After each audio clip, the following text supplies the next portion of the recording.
টি-20 বিশ্বকাপের পর এবার পাকিস্তান সিরিজ দিয়ে ক্রিকেটে ফিরছে বাংলাদেশ দল।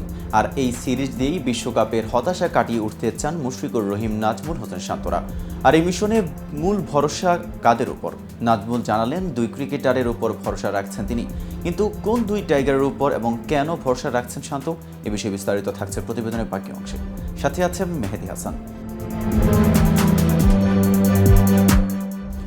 আগস্টে পাকিস্তান সফরে দুটি টেস্ট খেলবে টাইগাররা। তার আগে নিজেদের প্রস্তুতির জন্য বেশ সময় পাচ্ছেন বাংলাদেশের ক্রিকেটাররা। তবে দ্বিপক্ষীয় সিরিজ কিংবা টুর্নামেন্টে বাংলাদেশ দল যখনই অংশ নেয়, তার আগে একটা শঙ্কা অবধারিত, আর তা হচ্ছে বাংলাদেশের ব্যাটাররা ভালো করবে তো।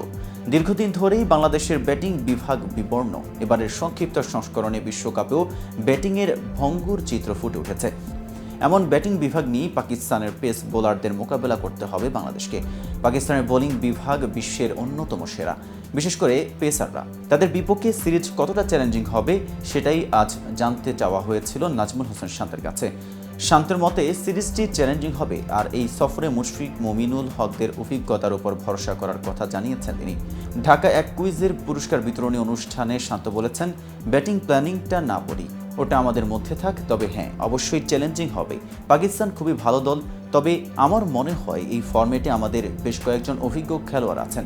যদি নাম সহ বলি, মুশফিক ভাই, মমিনুল ভাই সহ আরও বেশ কয়েকজন। আমরা যদি আমাদের অভিজ্ঞতাটা কাজে লাগিয়ে শক্তি অনুযায়ী খেলতে পারি, সিরিজটা অবশ্যই ভালো হবে। সিরিজের প্রস্তুতির জন্য বাংলাদেশ ভালো সময় পাবে বলে জানিয়েছেন শান্ত।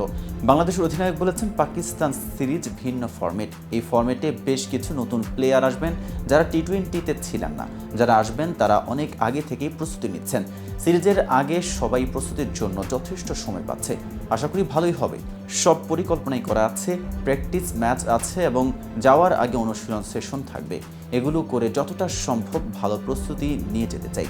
উল্লেখ্য, দুই টেস্টের প্রথমটি রাওয়ালপিন্ডিতে শুরু হবে 21 আগস্ট, আর দ্বিতীয়টি করাচিতে 30 আগস্ট শুরু হবে।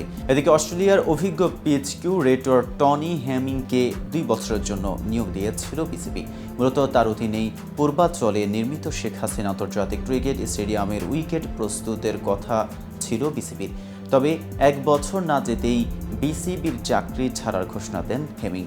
সেই হেমিংকেই এবার 2 বছরের জন্য নিয়োগ দিয়েছে পাকিস্তান ক্রিকেট বোর্ড পিসিবি। এক সংবাদ বিজ্ঞপ্তিতে বিষয়টি নিশ্চিত করেছে পাকিস্তানি ক্রিকেট বোর্ড। লাহোরে পৌঁছে হেমিংয়ের প্রথম কাজই হবে আসন্ন বাংলাদেশ সিরিজ সামনে রেখে পিচ প্রস্তুত করা। সেই পিচেই বাংলাদেশকে টেস্ট হারানোর পরিকল্পনা করবে পাকিস্তান।